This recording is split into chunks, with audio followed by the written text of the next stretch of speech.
Do you have a mentor?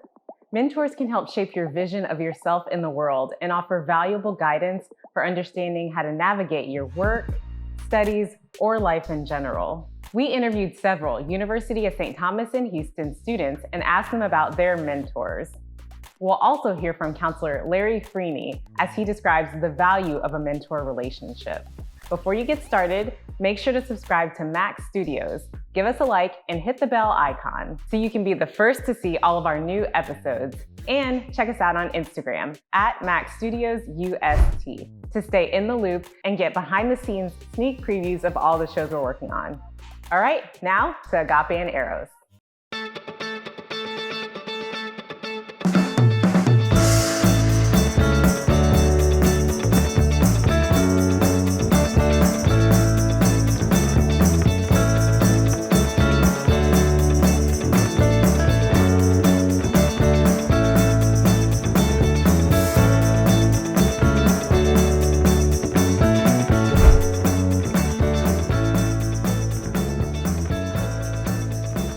Let's get started with hearing from the students about if they have a mentor and what that relationship is like.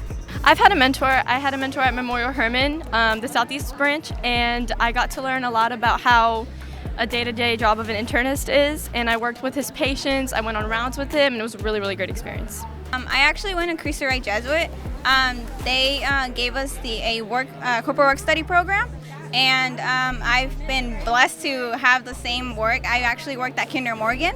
It's a gas and pipelines, and I've been working there with the same supervisor for 4 years, so I think she was my mentor. She was such a nice person. She was a senior, I was a freshman at the time, and she really helped me with my schoolwork, keeping up with my grades. She showed me all the cool spots where I could study in school. He's one of the closest people that I think about when I think of my high school career, and he became a second dad for me. Yes, I have, and to being able to have a mentor in my life has really helped me in my own personal struggles with anxiety and depression, and so being able to have someone to look up to and know that that it can get better and that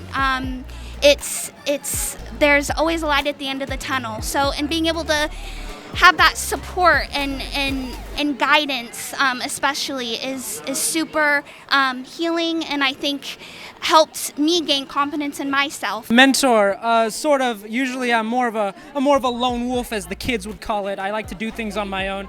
But with mentors, a lot of the times they're really looking out for you. They want to kind of know what's going to get you furthest in life. A lot of my best teachers, some of my best mentors have often told me to keep pursuing things I very much enjoyed. I wouldn't say I really had a mentor, but the person I look up to the most is my dad, because he had a lot of hardships growing up, and he taught me to work hard if I wanted something, and that if you were to put in enough effort and put in enough time, to gain knowledge about whatever field I wanted, I would be able to make it into any field that I wanted to.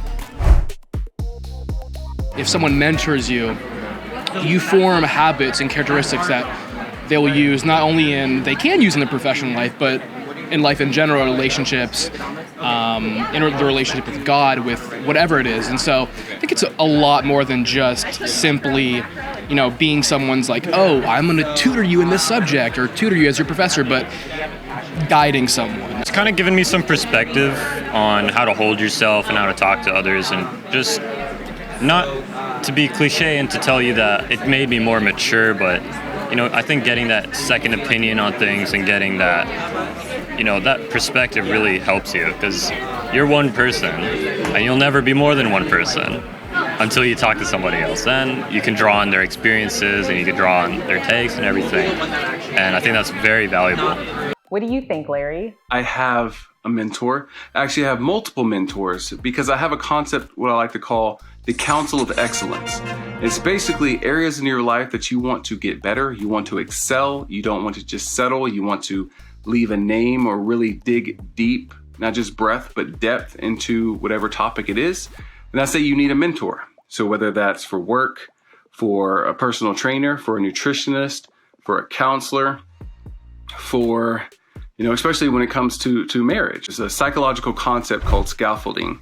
So I'm allowed to leverage my mentor's skills, abilities, and knowledge to help myself do more than I'd be able to do by myself. Now, Larry breaks down how having a mentor for your marriage can be super meaningful and life-shaping.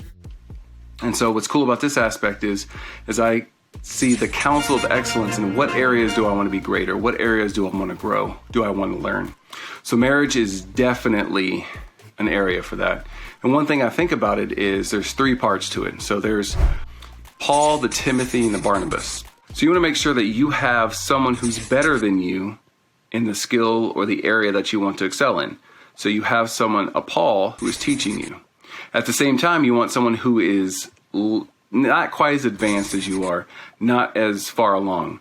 So that will be your Timothy. So Paul is pouring into you and you're pouring into your Timothy. Then you want a Barnabas, someone who's going through the fires of hell with you, someone who can relate. So for this example, we have a couple who is been married for 10 years. We've been married for 5 years, my wife and I. And so the 10-year couple can pour into us. We have several friends that have been married roughly about the same time. So we kind of endure newlywedhoodness together and first child and second child all at the same time. And then we have couples who are just getting married that we're able to pour into as well. And so there's this river, this flow of discipleship. That right there, the flow of discipleship. That's the key. That's the main benefit of mentorship. Not only do you get to leverage the knowledge and experience and the skills of someone more senior than you, but also you get to go through the struggle, but not alone. You have someone who's helping you out, someone who's telling you at the end of the day, just trust the process. So what should we look for in a mentor? Be open, because a lot of times you don't know who will be your mentor. You don't expect this person to be such a light for you. I think definitely having a connection is a huge big factor. You have to rely on other people to succeed. And so now I'm in college and I'm finding people to study with, and I'm trying to get groups together so that we're not all struggling by ourselves. We're kind of getting together and doing it as a group. I'm looking for somebody, honestly, who's been at school, who's kind of like me, who doesn't have the best grades, needs some help in school. I'm not naturally very smart, so I usually ask for a lot of help. And I think learning how to ask for help has, gotten me pretty far. I think having an open mind is super important. Anyone who is in a position that you want to be in and is willing to teach, go for it, because you will learn so much from them. When you're looking for a mentor in any area of your life, you want to make sure that you find someone who is currently where you want to be. So if you're broke and you want to be a millionaire, you should probably find a mentor who is a millionaire, or even a multi-millionaire or a billionaire. Someone who has done what you want to do. That's their lifestyle. That's what they ooze. If you want if you want to be more spiritual, right? Or you want to have a deeper devotion to God, then you want a mentor who that is their life. That is their narrative. That's who they are. A meaningful mentor relationship can feel a lot like the flow of leadership and discipleship. I don't necessarily mean leadership in terms of running a company. We lead in a lot of ways. We lead families, we lead marriages, and we aspire to lead profound relationships. Having a mentor relationship requires 2 major things which overlap with leadership and discipleship: humility and magnanimity. Alexandre Havard, a leading leadership guru and author, said, "Humility is the second virtue specific to leaders. Whereas magnanimity affirms our personal dignity and greatness, humility affirms the dignity and greatness of others. Leadership means pulling rather than pushing, teaching rather than ordering about, inspiring rather than berating. Thus, leadership is less about displays of power than the empowerment of others.